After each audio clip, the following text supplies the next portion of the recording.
We are here with Malea Madrid from Consider It Done Seniors and also the Golden Rule Movement. And she has been a huge resource for our office and out there really trying to help seniors. A lot of people claim that they care and they help and they want to do good, but it doesn't seem to be the case. But Malea is actually out there doing it. How are you? I'm doing well. How are you guys today? Wonderful. Well, thanks for coming and joining us today. I know we talk about you on the show quite a bit because for what I just said, I mean, you really are out there trying to help people in a world that is just getting weirder and weirder. Yeah, I'm trying to help people because society has forgotten how to do the right thing, I think.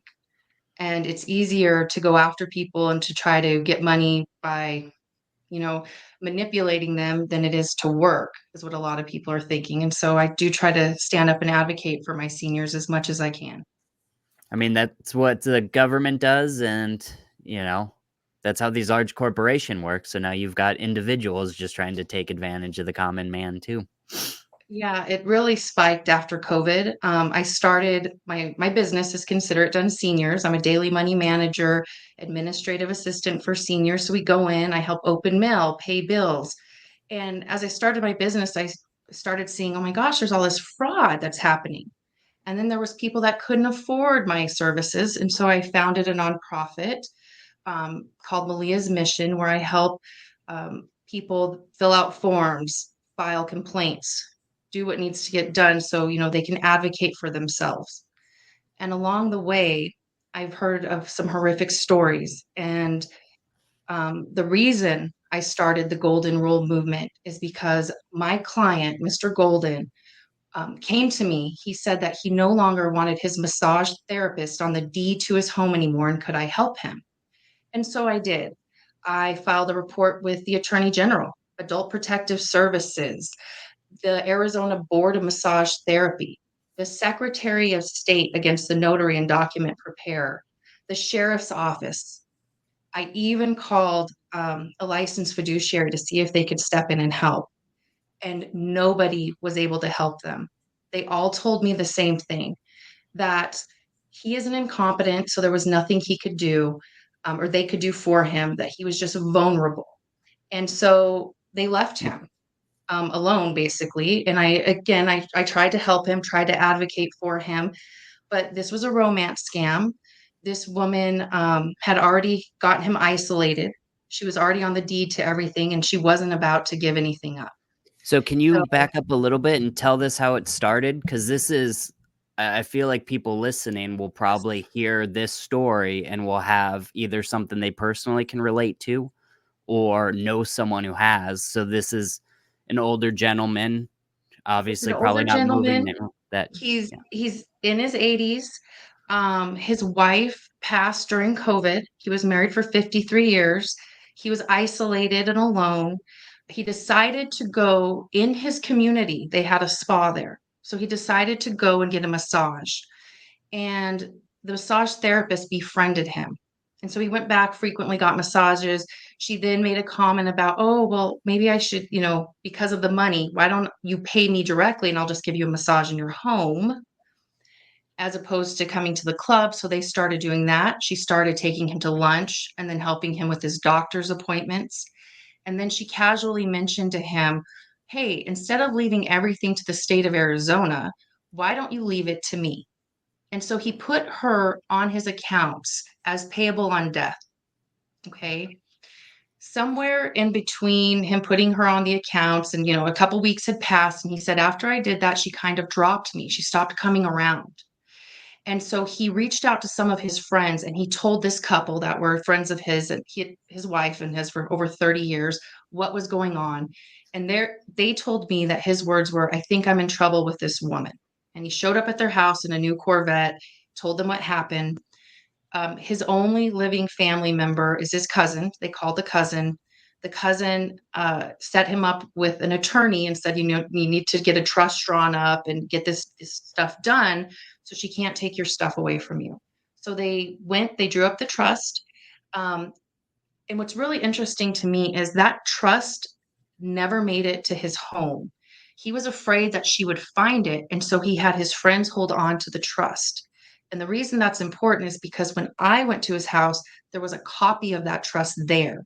And according to him, she's the one that produced it. So I don't know how she got a copy of it, but she did. And she explained to him that his friends, these neighbors, were trying to steal his house. And that's why they helped him set up this trust, because they were going to steal everything from him. And he told me her words were, I'm going to take you to go fix this. And she took him to a document preparer here in Sun City. The document preparer updated his trust, his will, his power of attorneys. She gave all rights to this massage therapist. Oh, And geez. and this is where it gets really interesting. And I'm wondering if this is a ring, because he told me it was the document preparer, not the massage therapist, that that encouraged him to add the massage therapist to the deed to the house. What he said, and I wasn't there, but what he told me is the the document preparer told him that it would take a couple of weeks for the changes to process, and in order to ensure his neighbors don't steal his house in that 2 weeks, he needed to add the massage therapist to the deed to his house, title to his cars, and in 2 weeks she was supposed to sign this other document that he said he was given, and she was going to sign it, and they were going to transfer everything back. Well, 2 weeks came and went, and she never came back again. So he went up to the clubhouse to try to have her sign the paperwork. He said that she got really upset. She said that he was going to get her fired. She shredded the paperwork. And what he didn't tell me, and I found out later, is and then the club banned him from ever coming back in, Oh, because they thought he was harassing her when really he's trying to get his house back, and she wouldn't give it back to him. So they just thought he was an old demented man, and they just kicked him out of his club that's part of his HOA. And so that is how she got onto the house. And when he came and asked me for help, you guys have to understand that this is abuse. These are abusive people. And so nobody turns on their abusers. A child isn't going to turn on his parents. A woman's not going to turn on her spouse, right? They don't turn on their abusers because they're afraid. And we in society know that. So we need to do things to protect them. So it really upset me. He called me again in late August because I couldn't really help him anymore. I explained to him, I filled out all these reports. They said there's nothing they can do. You're just going to have to get an attorney and get your stuff back. And we parted ways. In August, he called me and he asked about the power of attorneys again. He was concerned because, in his words, she was going to throw him in a home and take all of his money. And I that's a explained, fear. I mean, that's a legitimate fear if you find yourself in that position, and it's not the first time we've heard stories like this.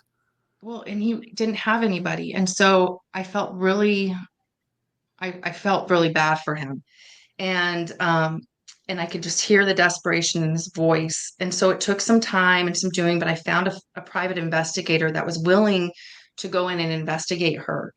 And it's really odd because I talked to him in the morning, and that afternoon is when I got a call from the bank manager that originally introduced me to him, and said, "Have you heard about Mr. Golden?" And I said, "No." Well, he ended up shooting himself and killing himself. Jeez. And before I could even hire a private investigator. And I thought, well, at least now there can be some justice, because I had voice recordings that he left talking about wanting his stuff back, or don't, she might give it back to me. Or, I mean, you could hear it in his voice from the voice messages he Hear the left. And I fear. saved them. Mhm. Yes. And I saved them for over a year. So I sent everything to the sheriff's department. The first sheriff said that she lied about her relationship with him, and that he was going to send this over to his fraud investigators, right? The homicide detective that had to show up because of the manner in which he was killed said that he was submitting everything to this fraud department. And I ended up talking to the sergeant. And unfortunately, with the way that our laws are, he is not a vulnerable adult. A vulnerable adult in the state of Arizona is basically somebody who's incompetent or has some other mental deficiency. So they have to see a doctor and be deemed this, or they're physically unable to protect themselves and they're laying bedbound in a care facility, right? And so that is what constitutes a vulnerable adult. And the sergeant told me more stories of other people that unfortunately they weren't able to help because they were competent and they just gave their money away and they need to go to court and there's nothing they can do. And so the entire point of the golden rule movement is to expand the definition of what a vulnerable adult is. My goal is not to take away anything, um, take away any rights away from seniors, because right now that's what you have to do. You have to deem someone incompetent, because Mr. Golden isn't my only client. I've had clients that have been scammed, that have signed bad solar loans and leases, or paid $45,000 for an air conditioning unit. And basically everyone's like, oh, well, buyer beware.